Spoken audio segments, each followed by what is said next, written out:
दोस्त तुझे पता है कजाकिस्तान की टिकट बहुत सस्ती हो गई है। हाँ पता है, मेरे को मत सिखा। अच्छा बाकी सारी इन्फॉर्मेशन पता है? ठीक है तो बता, तू बता इनको। हाँ ठीक है बता दूंगा मैं। चलो इन्फॉर्मेशन बताते हैं तुम्हें। हेलो ब्यूटीफुल पीपल, तो आपका स्वागत है कजाकिस्तान की गाइड में। हाँ जी, ये वीडियो मैं एक गाइड की तरह बना रहा हूँ क्योंकि पिछले कुछ दिनों से मेरे पास बहुत क्वेश्चन आ रहे हैं मेरे सोशल मीडिया पे, यूट्यूब कमेंट्स में, कजाकिस्तान कैसे आए, क्या करना है, तो वो सारा कुछ मैं इस वीडियो में बताने वाला हूँ। बने रहो। तो किसी भी फॉरेन कंट्री में जाने के लिए सबसे पहले जो चीज़ आपको चाहिए वो है वीज़ा। यहाँ वो चाहिए नहीं। Kazakhstan is a visa free country. और जब मैं ये कह रहा हूँ वीज़ा फ्री, तो इसका मतलब ये नहीं है कि आपको पैसे नहीं देने हैं या ऑन अराइवल वीज़ा मिलेगा। इसका मतलब ये है कि 14 डेज़ के लिए वीज़ा चाहिए ही नहीं।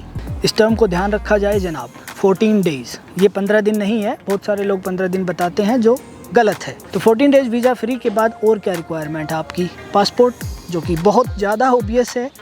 फ्रेश पासपोर्ट का एक क्वेश्चन आया था मेरे पास कि फ्रेश पासपोर्ट को ये लोग एक्सेप्ट करते हैं या नहीं करते हैं। दोस्त, इंडियन इमिग्रेशन या फिर कजाक इमिग्रेशन पे आपसे कुछ सवाल जवाब हो सकते हैं, लेकिन वो बहुत ज़्यादा हार्श नहीं होने वाले हैं।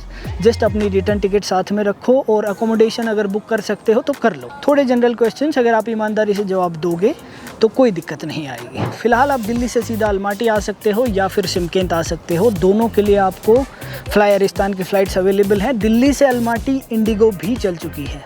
दोनों के प्राइस रेंज आपको यहाँ मिल जाएंगे। आई सजेस्ट कि टिकट्स आप थोड़ा एडवांस में बुक करें ताकि आपको सही रेट्स मिल जाएं।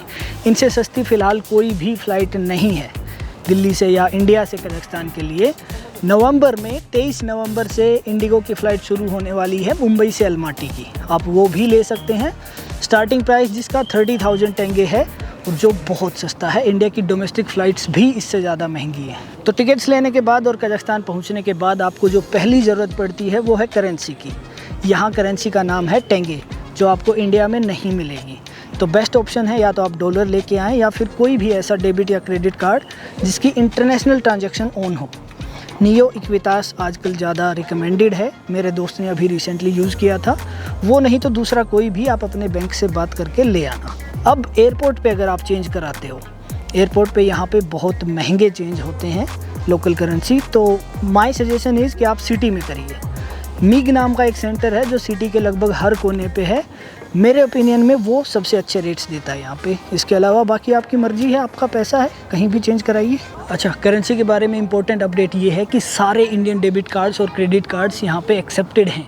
बस उनके रेट्स अलग अलग हो सकते हैं, वो पता करके आइए। तो एयरपोर्ट पे आने के बाद और करेंसी सोल्व करने के बाद आपको ज़रूरत पड़ेगी ट्रांसपोर्ट की। शहर में कैसे जाएं, तो ये दोनों चीज़ें तो आपको नहीं मिलेंगी, सॉरी फॉर दैट। लेकिन अलमाटी शहर का पब्लिक ट्रांसपोर्ट बहुत अच्छा है। यहाँ की बसेज, यहाँ की टैक्सी, यहाँ की मेट्रो, सब कुछ रिलायबल है। जो आपको कन्वीनियंट लगता हो ले लेना। एयरपोर्ट से मेट्रो नहीं चलती है तो बेस्ट ऑप्शन है टैक्सी। उसके अलावा अगर आपके पास फुर्सत है तो बस का किराया यहाँ पे फिक्स है। आप कहीं से भी बैठ के जहाँ तक वो बस जाती है वहाँ तक जा सकते हो। उसका किराया एकदम फिक्स है। सेम मेट्रो के साथ है, पूरी मेट्रो लाइन का एक ही किराया। आप कहीं भी बैठ के कहीं भी उतरो। उसके अलावा आप टैक्सी ले सकते हो। यांडेक्स ऐप घर से ही डाउनलोड करके आना। यांडेक्स यहाँ पे मोस्ट रिलायबल है फ़िलहाल, बिल्कुल अपनी ओला उबर की तरह है। तो उसके रेट फिक्स नहीं हो सकते, मैं आपको कुछ बता नहीं सकता। इसके अलावा एक और ट्रांसपोर्ट है जो है स्कूटर, इलेक्ट्रिक स्कूटर, जो हम लेते हैं छोटे से डिस्टेंस के लिए, 1-2 किलोमीटर के लिए ठीक रहता है। इसके चार्जेज अराउंड 40 टेंगे पर मिनट रहते हैं। इसको आप सिटी में कहीं से भी लेके कहीं भी छोड़ सकते हो। अलमाटी के पब्लिक ट्रांसपोर्ट से बहुत सारी टूरिस्ट लोकेशंस भी कनेक्ट होती हैं। हर लोकेशन की आपको कहीं ना कहीं डिटेल मिल जाएगी। कुछ ना समझ आए तो मुझे इंस्टाग्राम पे मैसेज करिए, I will help you out. इसके अलावा अगर आपको इंटरसिटी ट्रैवल करना है तो बस, मेट्रो, फ्लाइट, तीनों ऑप्शन आपके पास अवेलेबल हैं। चौथा है कि आप कार रेंट करें। कार रेंट भी यहाँ पे ज़्यादा महंगी नहीं है। एक इंटरेस्टिंग फैक्ट ये है कि अगर बाइक रेंट करते हो आप तो वो कार से ज़्यादा महंगी है। ट्रेन की टिकट्स आप हर बार विंडो पे जाके ले सकते हो। एडवांस रिजर्वेशन की कोई बहुत ज़्यादा ज़रूरत नहीं है। स्टिल इफ़ यू वांट आप ऑनलाइन बुक कर सकते हो। और इस सब में भी कुछ ना समझ में आए तो इंस्टाग्राम और मैं। अब इनमें से ज़्यादातर कामों के लिए आपको चाहिए सिम कार्ड और इंटरनेट एक्सेस। तो सिम कार्ड यहाँ पे मोस्ट पॉपुलर है टेली2 और बीलाइन। उसके अलावा एक्टिव की भी सिम कार्ड आप ले सकते हो, लेकिन मेरी रिकमेंडेशन है आप टेली2 और बीलाइन में रहिए। दोनों अच्छे सर्विसेज हैं, मेरा खुद का एक्सपीरियंस है। फ़िलहाल मैं टेली2 यूज़ कर रहा हूँ। सिम कार्ड और 1 महीने का इंटरनेट आपको 4 से 5 हज़ार टेंगे से ज़्यादा नहीं पड़ना चाहिए। अगेन मेरा सजेशन ये है कि एयरपोर्ट से ना ख़रीदें, वो लोग आपकी जेब काटने को तैयार बैठे हैं। शहर में कहीं भी आपको किसी भी नॉर्मल सी शॉप पे सिम कार्ड मिल जाएगा, कई तो सुपरमार्केट्स में भी रखे हैं। शॉपकीपर से बोल के ही आप उनको एक्टिवेट करा लेना, क्योंकि यहाँ सिम कार्ड एक्टिवेशन का छोटा सा एक प्रोसेस है और सारे मैसेज वगैरह रशियन में आते हैं, तो आपसे वो नहीं होने वाला है। बेटर आप किसी से करवा लें, shopkeeper is the best option. और अगर आप एक से ज़्यादा टूरिस्ट साथ में हैं तो कोशिश करिए कि एक सिम बिलाइन की ले लीजिए, एक टेली2 की ले लीजिए, क्योंकि कई बार ऐसा होता है कि कुछ रीजन ऐसे हैं जहाँ पे टेली2 काम करता है, बिलाइन नहीं करता है, दूसरी जगह बिलाइन करता है, टेली2 नहीं करता है।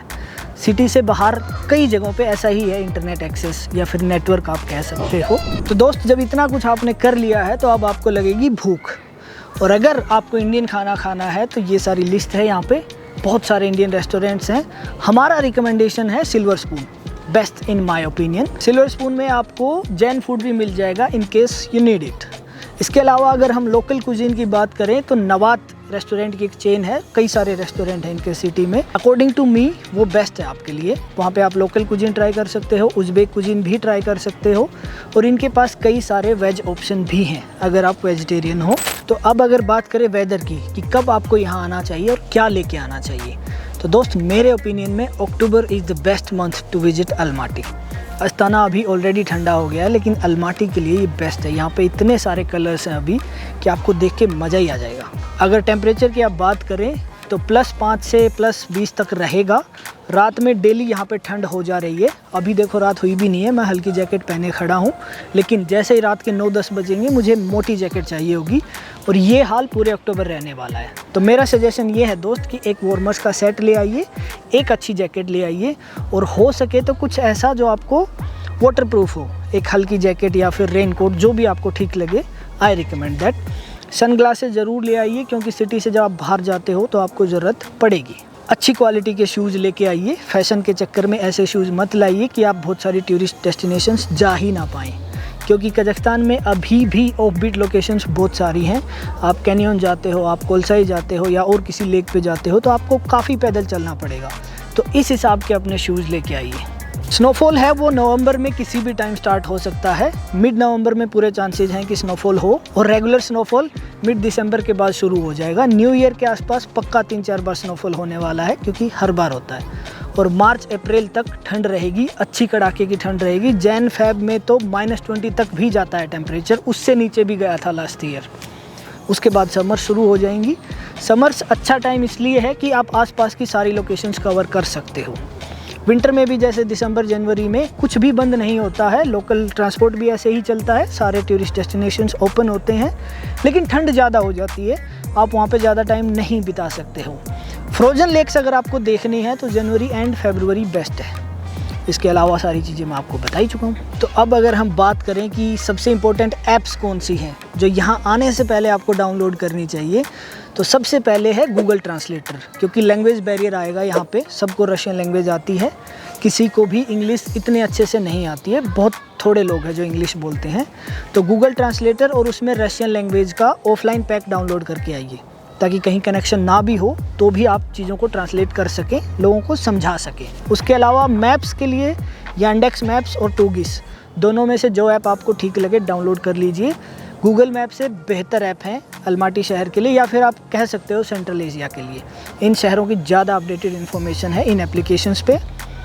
और अगर टैक्सी की बात करें तो Yandex go without any doubt. सिर्फ एक ही ऐप आपको डाउनलोड करनी है टैक्सी के लिए, और आपका काम 25। अगर आपको फूड ऑर्डर करना है ऑनलाइन, जिस पे इंडियन रेस्टोरेंट भी हैं, लोकल रेस्टोरेंट भी हैं, डिफरेंट कुजीन सारे मिल जाएंगे आपको, वो है ग्लोवो और वोल्ट। इन दोनों में से जो ऐप आपको ठीक लगे डाउनलोड कर लीजिए। और बहुत ही ज़्यादा फूडी हैं तो दोनों डाउनलोड कर लीजिए दोस्त, पैसे आपके लगेंगे। अच्छा, ऐप्स के पैसे नहीं लग रहे हैं, सिर्फ खाने के पैसे लगेंगे।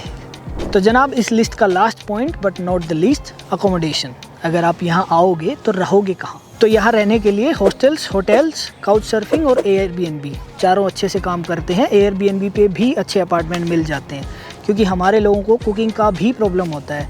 बहुत सारे लोग वेजिटेरियन होते हैं और खुद से बना के खाना चाहते हैं, जो कि इकोनॉमिकल भी है ड्यूरिंग ट्रैवल। तो एयरबीएनबी यहाँ पे सिटी सेंटर में भी आपको 3000 में, 4000 में ऐसे अच्छा अपार्टमेंट मिल जाएगा। तो जो ऑप्शन आपको ठीक लगे एडॉप्ट कर लीजिए। यहाँ पे हॉस्टल शुरू होते हैं 3500 टेंगे से लेके ऊपर 10-12 हज़ार टेंगे पर डे तक आपको मिल जाएगा। इसका INR कन्वर्जन भी मैं यहाँ लिख दूंगा। होटल्स, डिसेंट होटल्स शुरू होंगे 2500 INR के करीब। उसके ऊपर जहाँ मर्जी आप चले जाइए, बहुत महंगे महंगे होटल्स भी हैं अलमाटी शहर में। आई रिकमेंड कि आप हॉस्टल में रुको, क्योंकि आपको और टूरिस्ट मिल जाते हैं, काफ़ी सारी इन्फॉर्मेशन मिल जाती है। और कई बार ऐसा भी होता है कि कोई ऐसी ऑफबीट जगह आपको एक्सप्लोर करनी है तो आप होटल में रुकोगे तो किसी से बात नहीं कर पाओगे, लेकिन हॉस्टल से आपको को ट्रैवलर मिल जाते हैं। ये एक प्लस पॉइंट है। देखो वैसे तो हर शहर में सिटी सेंटर रिकमेंडेड होता है, लेकिन अलमाटी में आप किसी भी मेट्रो स्टेशन के पास भी अगर आप ले लेते हो आपका हॉस्टल या एयरबीएनबी जो भी आप बुक कर रहे हो, तो आपको ईजी पड़ेगा कहीं भी जाने के लिए। यहाँ की मेट्रो लाइन बहुत छोटी सी है, लगभग 25 मिनट में आप एक छोर से दूसरे पे पहुँच जाते हो। इसके अलावा आप हॉस्टल ले रहे हैं, होटल, एयरबीएनबी जो कुछ भी ले रहे हैं, हर जगह आपको वाईफाई एक्सेस मिलेगा। So that's it for this video guys. जो गाइड मैं अपनी तरफ से बना सका वो मैं आपको बता चुका हूँ। If you need any other help, if you need any more information regarding all these points, reach out to me on Instagram. I'll definitely help you. So good luck for your Kazakhstan trip. I'll wait for you guys. See you. Take care.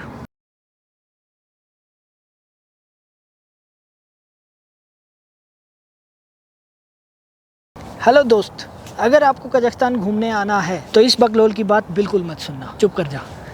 हाँ तो क्या कह रहा था मैं? कुछ नहीं कह रहा था भाई, तू चलो किसी और जगह